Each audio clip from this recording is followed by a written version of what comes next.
গোটৰ মহিলালৈ আহিছে ভাল খবৰ। শীঘ্ৰেই লাভ কৰিব 10,000 টকা। আপুনি কোন সমষ্টিৰ বাসিন্দা হয় কমেণ্ট কৰি জনাওক। মুখ্যমন্ত্ৰী উদ্যমিতা আঁচনিত আবেদন কৰা মহিলাসকলৰ বাবে আহিছে ভাল খবৰ। শীঘ্ৰেই লাভ কৰিব 10,000 টকা। আগষ্ট মাহৰ পৰাই লাভ কৰিব প্ৰথম কিস্তিৰ 10,000 টকা। আগষ্ট মাহত 5টাকৈ সমষ্টিৰ বাছনিভুক্ত মহিলাই লাভ কৰিব 10,000 টকা। প্ৰকাশ পালে সমষ্টি ভিত্তিত ধন বিতৰণৰ দিন।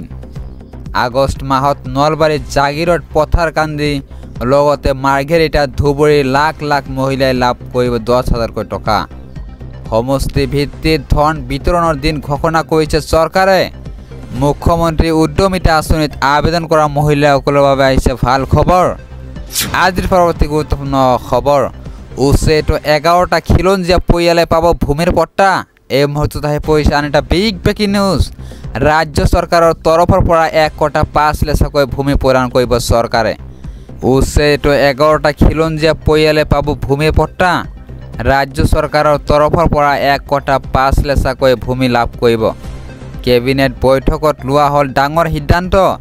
ভিজিআৰ ভূমিত থকাৰ বাবে খিলঞ্জীয়া পৰিয়ালকেইটাক কৰা হৈছিল উচ্ছেদ। লখিমপুৰ ৰাজহ চক্ৰৰ ভিতৰতে লাভ কৰিব ভূমি। কোনো প্ৰিমিয়াম নিদিয়াকৈ তেওঁলোকে লাভ কৰিব পট্টা। কেবিনেট বৈঠকৰ অন্তত মুখ্যমন্ত্ৰী ডক্টৰ হিমন্ত বিশ্ব শৰ্মাই কৰিছে ডাঙৰ ঘোষণা। আজিৰ পৰৱৰ্তী গুৰুত্বপূৰ্ণ খবৰ, পাইকান কাণ্ডৰ আনজন আঘাতপ্ৰাপ্ত কুছুমুদ্দিন আলী নিহত। এই মুহূৰ্তত আহি পৰিছে আন এটা বিগ ব্ৰেকিং নিউজ। GMCHত হৈ আছিল চিকিৎসাধীন। পাইকান কাণ্ডৰ আনজন গুলীবিদ্ধ কুছুমুদ্দিন আলী নিহত হৈছে। GMCHত চিকিৎসাধীন হৈ আছিল গুলীবিদ্ধ কুছুমুদ্দিন। আৰক্ষীৰ গুলীত গুৰুতৰভাৱে আহত হৈছিল কুছুমুদ্দিন আলী। বৃহস্পতিবাৰে গোৱালপাৰাৰ পাইকানত সংঘটিত হৈছিল ভয়ংকৰ কাণ্ড। উচ্ছেটোৱে শিলাবৰ্ষণ কৰিছিল আৰক্ষীৰ ওপৰত। উচ্ছেটোৰ যুদ্ধংদেহী ৰূপ দেখি আৰক্ষীয়ে চলাইছিল গুলী। হিতাতে নিহত হৈছিল চাকৱাৰ হুছেইন। গুৰুতৰভাৱে আহত হৈছিল কুছুমুদ্দিনসহ দুজন লোক। সংকটজনক অৱস্থাত GMCHত ভৰ্তি কৰোৱা হৈছিল কুছুমুদ্দিনক।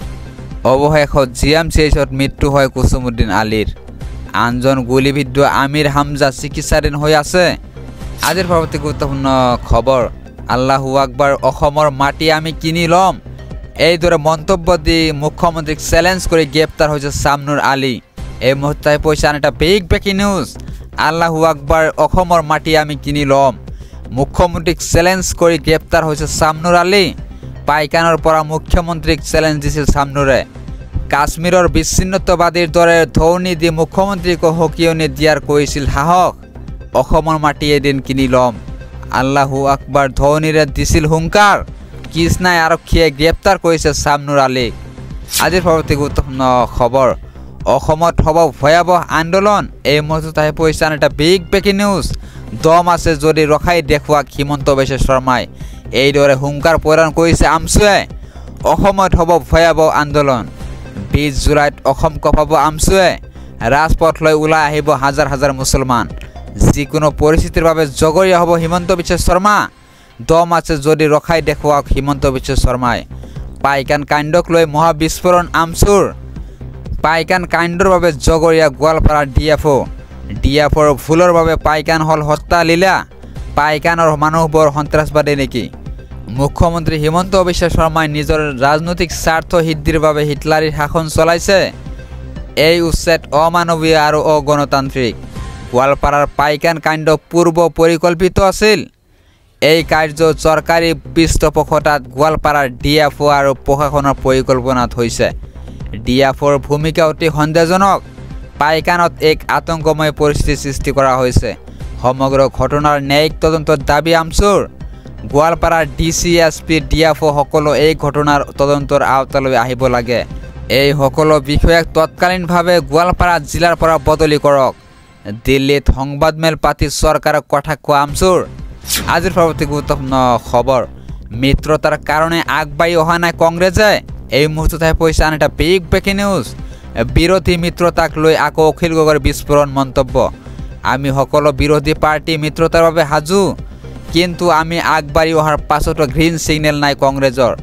মিত্ৰতাৰ কথা কিবা জানিবলগীয়া থাকিলে কংগ্ৰেছ আৰু গৌৰৱ গগৈক সুধিব।